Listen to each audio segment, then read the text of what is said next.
IPL কি cricket নাকি কেবলই বাণিজ্য? ক্রিকেট একটা শিল্প যা প্রতিনিধিত্ব করে দেশের, জাতির, যা বার্তা বহন করে ভদ্রতার। তবে আইপিএল কি সেই ক্রিকেট শিল্পের অংশ নাকি শুধুমাত্র বাণিজ্য? চলুন জানি সেটাই। দুনিয়ার অন্যতম জাঁকজমকপূর্ণ ক্রিকেটীয় আসর আইপিএল। টাকার ঝনঝনানি, মাঠ আর মাঠের বাইরের উত্তেজনা যেন আকাশচুম্বী। তবে জানেন কি কিভাবে শুরু হলো এই আইপিএল?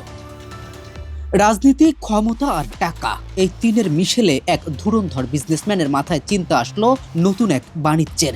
ব্যবসায়ীর নাম ললিত মোদি আর আইডিয়ার নাম আইপিএল।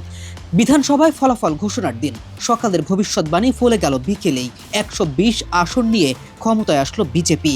আর এমন ভবিষ্যৎবাণী যে জিনিয়াসের মাথা থেকে এসেছে, তিনি ললিত মোদি। টাকার পাহাড় আর বিজেপি নেত্রী বসুন্ধরার সাথে বন্ধুত্ব, মিলেমিশে ক্ষমতা যেন পৌঁছে গেল এক্সট্রিম লেভেলে। নির্বাচনে জয়লাভের পার্টিতেই ললিত মোদি জানান তার নজর পড়েছে ক্রিকেটে। ক্রাঞ্চি রোলের ভিতর চকলেট ক্রিমের ফিলিংয়ে অল টাইম ক্রিম রোল, মুখে দিতেই স্পেশাল ইনসাইড। মুখ্যমন্ত্রীর বন্ধু হওয়ার সুবাদে পূর্বের ক্রিকেট নিয়ন্ত্রকদের ধীরে ধীরে হটিয়ে রাজস্থানের ক্রিকেট বোর্ডের প্রেসিডেন্ট হয়ে গেলেন জিনিয়াস ললিত। বাকি রইল বিসিসিআই।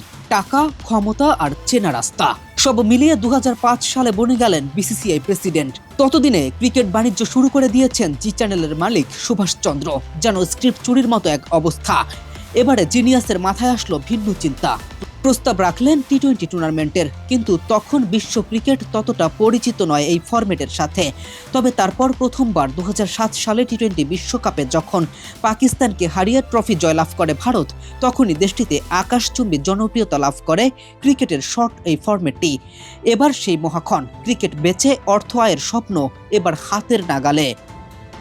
দেশের বিখ্যাত ব্যবসায়ী, চলচ্চিত্র জগতের বিখ্যাত মুখ সহ প্রায় 1000 জনের সাথে কথা বলেন মোদি। শহর ভিত্তিক গঠন করা হবে দল। ন্যূনতম 2000 কোটি রুপি লাগবে প্রতিটি দলের মালিকানা নিতে। আকাশ পরিমাণ বেচ প্রাইজের কারণে নিলামের দিনে উপস্থিত হলো হাতে গোনা কজন। 7 শহর দল পেল, আর বাকি একটি কে হবে? পেছন থেকে টাকার বস্তা উজাড় করে দিল ললিত, আর সামনে রাখলো নিজের আত্মীয়কে। আর নামে বেনামে টাকা ঢাললেন কেকেআর ও পাঞ্জাবের পেছনেও। এতদিনের স্বপ্ন এখন বাস্তব। অবৈধ উপায়ে এবার পকেট ভারী করার পালা। যেমন কথা তেমন কাজ।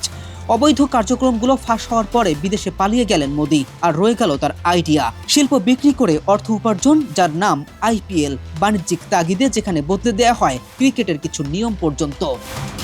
কেএম রাফিন, নিউজ 24।